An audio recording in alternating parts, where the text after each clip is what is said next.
Carta Pastoral número 22. Al comienzo del Vaticano II. Queridos sacerdotes, empezando esta primera carta en vísperas de la apertura del concilio, me vienen a la mente las palabras de San Pablo a Timoteo, por cuya causa te exhorto a que avives la gracia de Dios que reside en ti.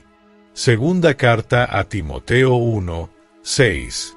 Digo esta primera carta porque la palabra que apareció en el primer boletín general después del capítulo fue como un preliminar, una introducción a las cartas que quiero hacerles llegar. Sí, me parece que no puedo resistir el deseo de dirigirme a todos los miembros de la congregación y a todos los aspirantes en estos días que preceden inmediatamente al gran acontecimiento de la Iglesia que es el concilio, haciéndome así eco de los llamados reiterados de nuestro Santo Padre el Papa para una mayor generosidad en nuestra santificación y un mayor fervor en la santificación de aquellos hacia los cuales somos enviados.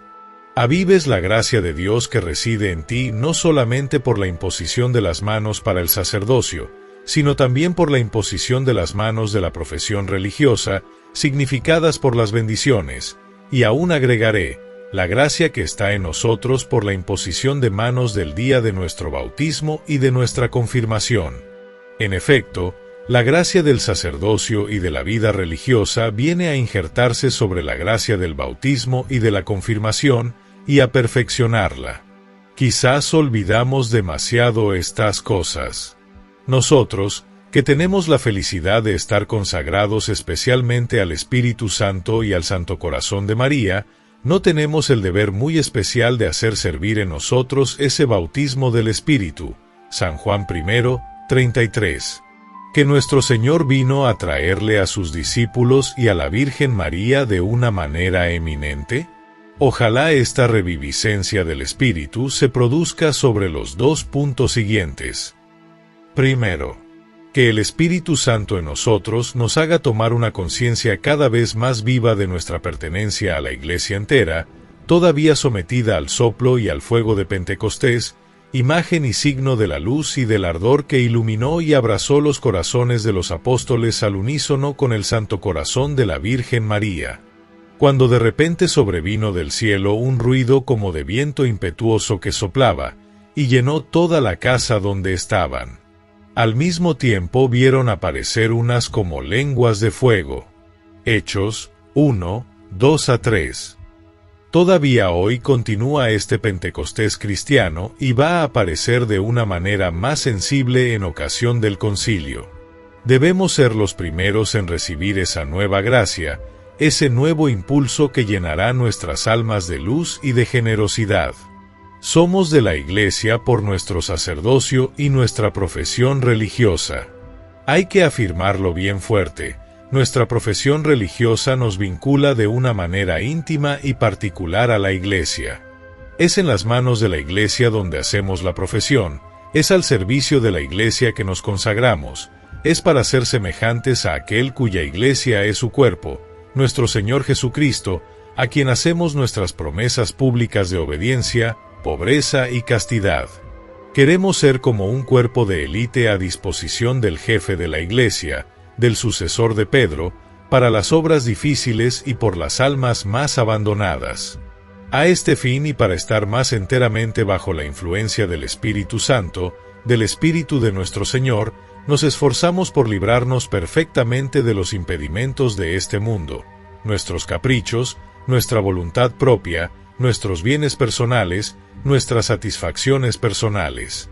Así seremos enteramente de Cristo y de su Iglesia. Entonces, que nuestro motivo de honor y de orgullo sea el ser perfectos servidores de la Iglesia, el de conformar nuestro espíritu, nuestra inteligencia y nuestra fe con el Espíritu de verdad que nos es dado por la Iglesia y por los dones del Espíritu Santo, el de someter perfectamente nuestra voluntad y nuestros corazones al Espíritu de vida, que nos conformará enteramente a la voluntad del Padre Celestial a imagen de nuestro Señor. Que no haya lugar para nuestras ideas propias, sino que todas nuestras ideas sean las de la Iglesia y las del Papa, que nuestra voluntad sea la de conformarnos a la voluntad de la Iglesia. Estemos felices por aportar nuestro concurso, según la manera que le agrade a Dios, a nuestros obispos, cualesquiera que sean. Será nuestra manera de servir a la Iglesia. Indirectamente, todo servicio en la congregación es también un servicio hecho a los obispos en su apostolado. Qué consolación para nuestros corazones de apóstoles es saber que todos somos servidores de la Iglesia. Así, nunca tendrán que existir oposición o dificultades entre la congregación y los obispos a quienes servimos. No puede existir ninguna, en principio. Nos esforzaremos por ponernos siempre, en la medida de lo posible, al servicio de los obispos para colaborar en su apostolado de Iglesia. En esta inserción de nuestra familia espiritual a la Iglesia, guardemos lo que caracteriza a nuestra familia, los ministerios difíciles, las almas más abandonadas. Y agregaré lo que caracterizó también a nuestra sociedad desde su origen y en el curso de su historia, la formación del clero. Guardando estas finalidades, nuestra congregación se desarrollará y tendrá las bendiciones del Espíritu Santo y del Santo Corazón de María. Segundo. Pero, ¿quién de nuestros misioneros que trabaje en un determinado lugar nos negará que para tales ministerios de Iglesia necesita almas bien templadas y férreamente unidas a nuestro Señor y a su Espíritu? Este es el segundo punto que quiero abordar. Hemos escuchado decir a algunos sacerdotes que habían entrado en la congregación, teniendo como primer fin ser misioneros. Otros, en cambio, afirman que primeramente somos religiosos y luego estamos encargados de un apostolado. Las dos opciones pueden existir, y sin duda existen. La providencia tiene sus caminos, que no son los mismos para todos. Pero lo cierto es que somos a la vez religiosos y apóstoles, y que nuestro estado de religiosos, lejos de molestarnos para nuestro apostolado, debe por el contrario hacernos más y más verdaderos apóstoles. Esta discusión me parece muy vana, y en algunos manifiesta una cierta incomprensión de la vida religiosa y de la vida apostólica. No nos faltan, para ayudarnos a juzgar mejor sobre esta aparente oposición, las visiones del Espíritu Santo. Nuestro Señor ha venido esencialmente para darnos su Espíritu, cuya primera y necesaria consecuencia, cuyo primer efecto, es hacernos religiosos. Restaurar la virtud de justicia hacia Dios con la ayuda del don de piedad en las criaturas humanas, en las almas, es introducir en primer lugar la virtud de religión, cuyos actos esenciales son la adoración, la devoción, la oración. Tenemos entonces que remontarnos hasta la primera efusión del Espíritu Santo en nuestras almas, el día del bautismo, y al de nuestra confirmación, para convencernos de que nuestras almas, bajo esta divina influencia, deben ser esencialmente adorantes, dedicadas a Dios y orantes. Un alma cristiana que no tiene esa primera y fundamental necesidad de adorar, rezar y dedicarse totalmente a Dios falta a su vocación cristiana esencial. Si se entiende claramente que la primera virtud de la criatura humana y del alma bautizada es ser religiosa, practicar así la virtud esencial de la justicia, se discutirá menos sobre la primacía de la vida religiosa sobre la vida apostólica o a la inversa que decir, entonces, del ejercicio de la virtud de religión por parte del sacerdote que se ubica por definición, por toda su función, en la religión, puesto que su papel es el de vincular los hombres a Dios por nuestro Señor. El sacerdote debe entonces ser eminentemente religioso y manifestar en todo su ser, en toda su vida, en toda su actitud, ese carácter religioso. Manifestación exterior de lo que interiormente es decir, que su alma debe ser adorante, orante y estar enteramente dedicada a Dios. Por ser sacerdote consagrado a las cosas de Dios, Hebreos 5:1, no debe mezclarse en los asuntos del mundo. Segunda carta a Timoteo 2:4.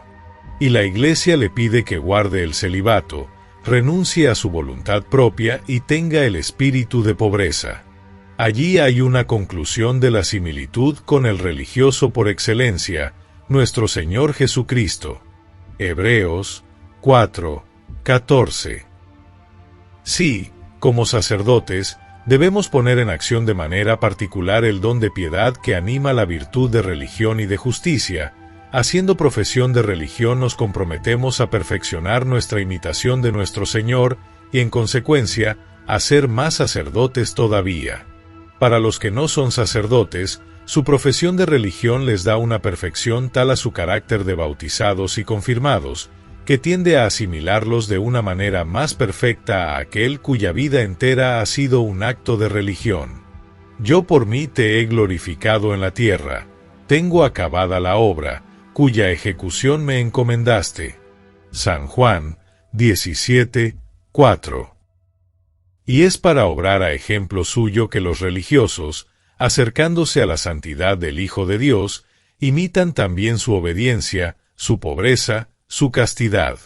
La vida religiosa así entendida es de una riqueza de gracias insondable, porque toma su raíz en el bautismo, en el nacimiento espiritual, en la nueva vida, en el nuevo espíritu que nos es dado cuando el sacerdote ha dicho sobre nosotros, Exi spiritus immunde et de locum spiritui sancto, sal, espíritu inmundo, y deja lugar al Espíritu Santo. Así un alma profundamente marcada por el don de piedad, dado en superabundancia en el sacerdocio y la vida religiosa, estará sediento de religión, de vida religiosa, es decir, de adoración, de devoción y de oración. Esa alma no podrá pasarse un día sin suspirar después de tantos momentos benditos que le permiten ser toda de Dios, ser absorbida por Él, vivir de esta virtud de justicia, de religión, de piedad, de manifestar su caridad y su amor hacia aquel que es su todo. Me atreveré a decir que la ordenanza de los actos exteriores importa poco, con tal que la duración, el silencio y el recogimiento se encuentren. No es esta la situación de los prisioneros, de los militares, de algunos enfermos privados de todo ejercicio, pero que encuentran el tiempo y la forma de vivir algunas horas, o por lo menos, algunos momentos prolongados con Dios, es decir, el medio de vivir religiosamente. Nosotros, que podemos y debemos organizar nuestro tiempo y someter su empleo al juicio de nuestros superiores, debemos amar de todo corazón nuestro breviario, nuestra misa, nuestra oración y otros ejercicios de piedad frecuentes. Ojalá podamos dar así un alma y una unidad fundamental a estos actos divinos que no deben ser sino la expresión y el alimento de nuestra religión interior y espiritual animada por el Espíritu de nuestro Señor. Tercero. Llegamos así naturalmente y por vía de consecuencia al tercer punto, el espíritu de nuestra vida apostólica. Pero, ¿cuál es el fin del apostolado? Nuestro Señor lo indica: yo he venido para que tengan vida, y la tengan en más abundancia. San Juan 10:10. ¿Cuál es esta vida, sino una vida enteramente inspirada por la religión?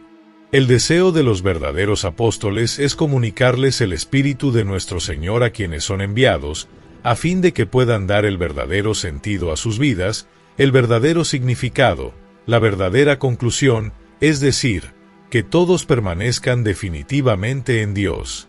Apocalipsis 4:7. Todo nuestro apostolado está marcado por esta orientación instaurada por nuestro Señor. Hombres de todas las razas y orígenes esperan de nosotros, por nuestra predicación, enseñanza y conversión en el sentido escriturario de la palabra, el anuncio de Jesucristo y de su redención, el anuncio del cielo y del camino que conduce hacia él.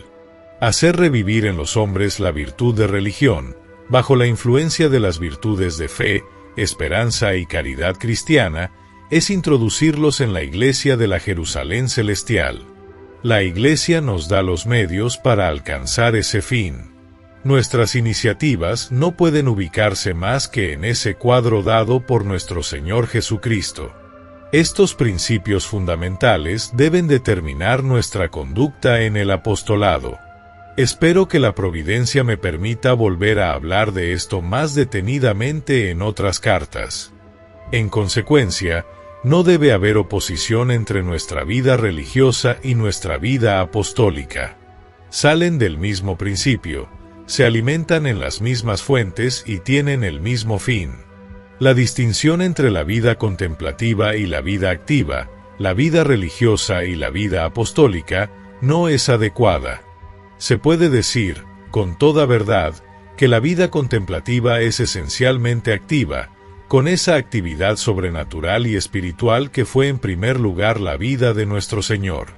Asimismo, se debe decir que la vida religiosa y sacerdotal es esencialmente apostólica. El breviario, la Santa Misa, son actos de la vida religiosa y sacerdotal esencialmente misioneros y apostólicos, sin los cuales un apostolado exterior no tiene sentido ni eficacia. Las dificultades probadas entre las exigencias de la vida religiosa y las de la vida apostólica surgen a menudo de la incomprensión y aún de la ignorancia de estas verdades primeras.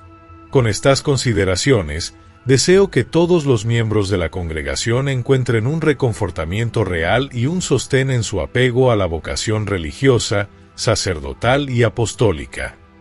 Que el Espíritu Santo, en este tiempo del concilio, reavive en nosotros las gracias que nos hacen verdaderos religiosos, verdaderos sacerdotes, verdaderos apóstoles. Pidamos esto con instancia a nuestro Señor por medio del Santo e Inmaculado Corazón de María. Monseñor Marcel Lefebvre. Carta del 11 de octubre de 1962 a los miembros de la Congregación del Espíritu Santo.